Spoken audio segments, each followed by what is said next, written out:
A good day to you all, classmates. We are here to present to you some factors about the fundamentals of computer. But before we start, let me give you a quote about the computer. The problem in troubleshooting is that the trouble shoots you back. And now, I will introduce you to my members. This is Aldous, this is Louis, this is Jason, and this is Anthony. And by the way, I'm Jordy.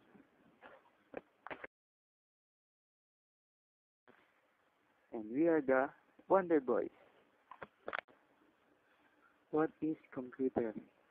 It is an electronic machine that can manipulate data and useful information. Why do you use computer?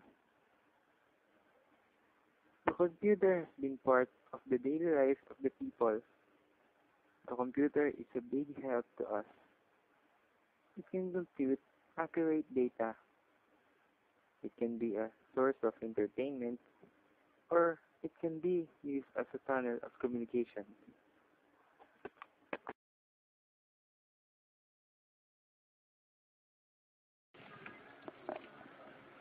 This is the abacus.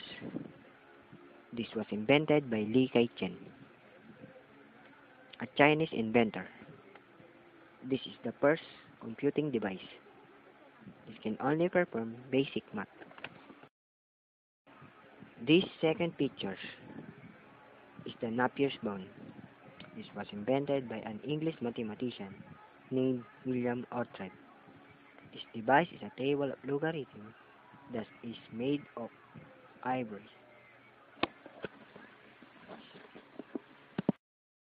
This is the slide rule. This device is made of wood with movable screens arranged to slide opposite each other. This is the Leibniz machine.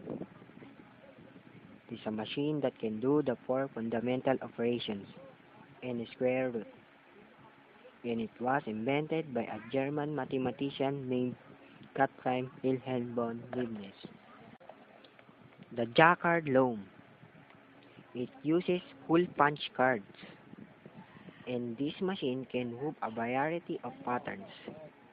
This was invented by not an inventor, not a mathematician, but a French weaver and designer named Joseph Marie Jacquard. Charles Babbage invented the difference machine. This machine is capable of computing mathematical tables and polynomial equations. The analytical machine is also invented by Charles Babbage. It is designed to perform complex math equations. And finally, the inventor of the census machine, that is now called the International Business Machine.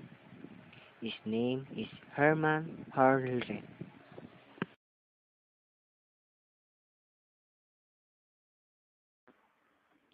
And now, the first that I will give you is the hardware.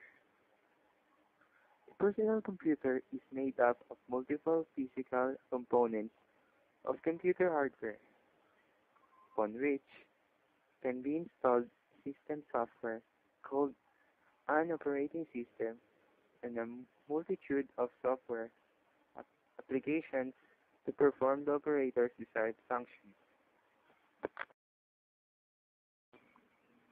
The second one is the software.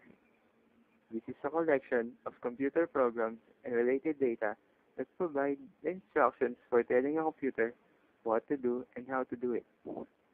In other words, software is a conceptual entity which is a set of computer programs, procedures, and associated documentation concerned with the operation of a data processing system.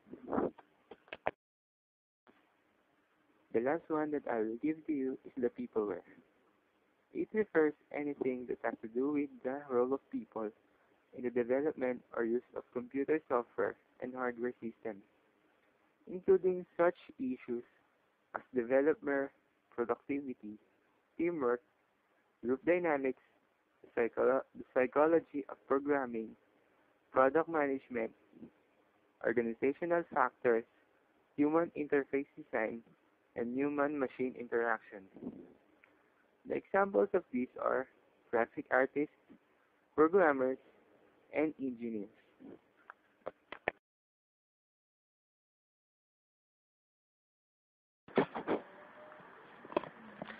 Input devices. These are things that we use to put information into a computer. I will give you some example of input devices. The camera, or like called webcam. This is used for live video conversation through the internet. Example is the Facebook. The keyboard, the primary input device, used to input letters, numbers, and symbols into a computer. The mouse, used to open and close files and navigate websites. Digital camera, used to take pictures and save it directly into the computer or in a memory card. The microphone, used to record sounds. The example of this is what I am using now, to record our report and give information to you, classmates. And now, the output devices. These things we use to get information out of a computer. The monitor, the primary output device.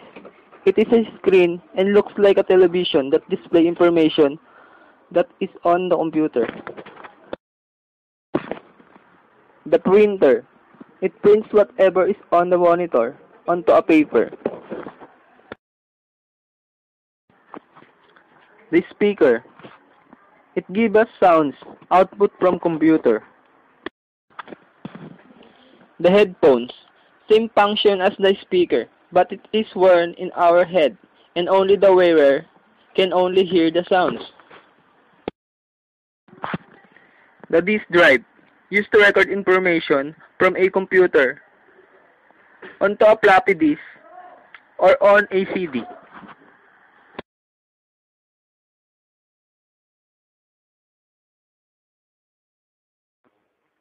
And now, I will show to you the computer storage device and some examples of it.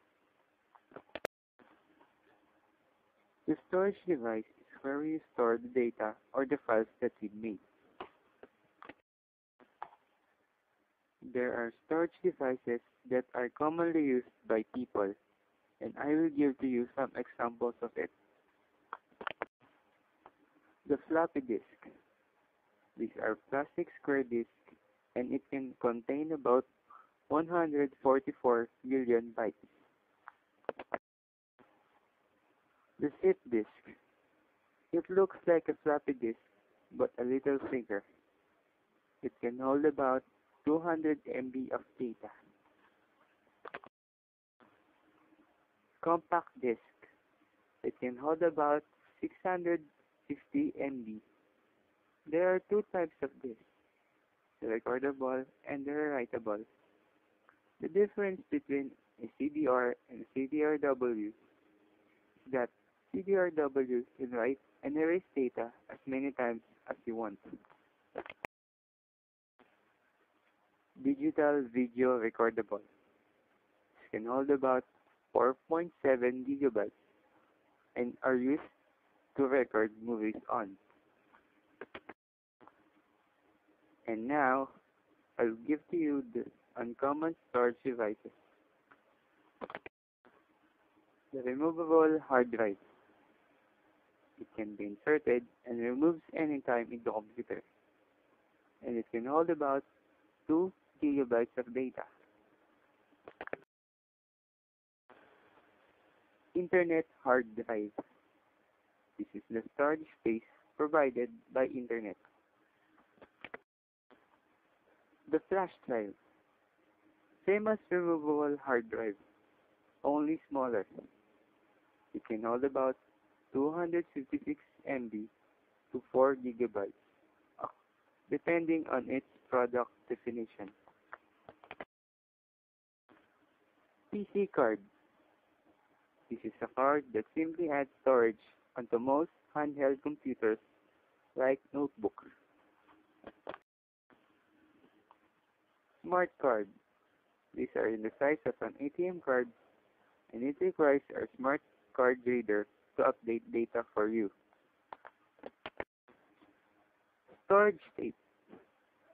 It looks like an audio tape, but only bigger. It holds about up to 110 gigabytes. Miniature mobile storage media. This is commonly used with handheld computers and digital cameras. Memory stick. This is a rectangular shaped disk that is used widely to digital cameras and handheld computers.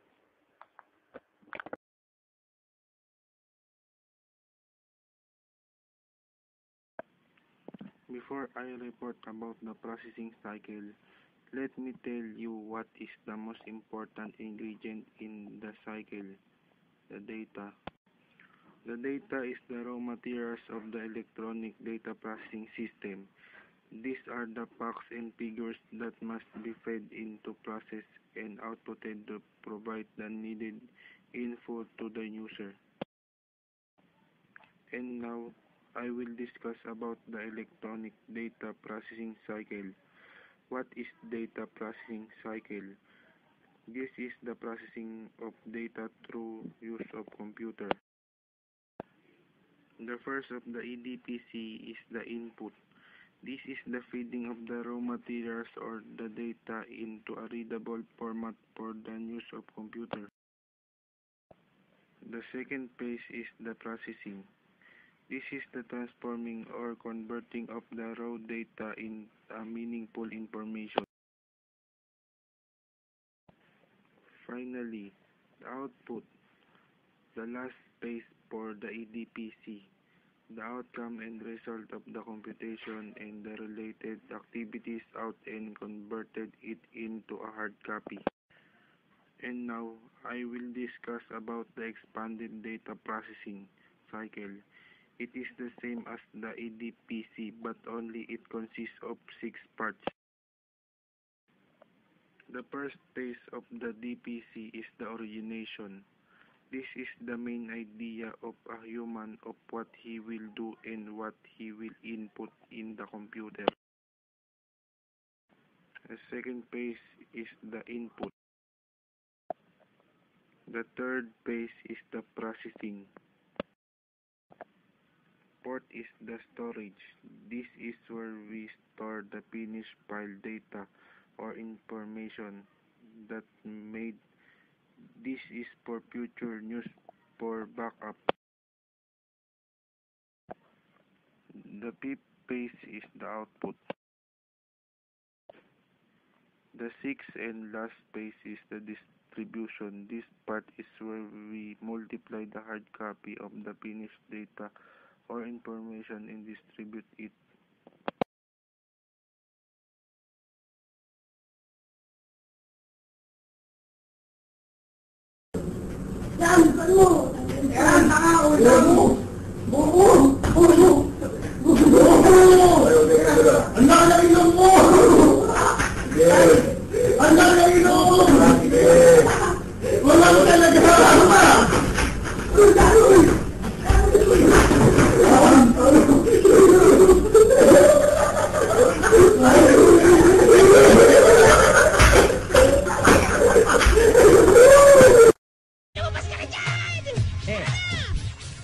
Dota ba o girlfriend mong walang panty?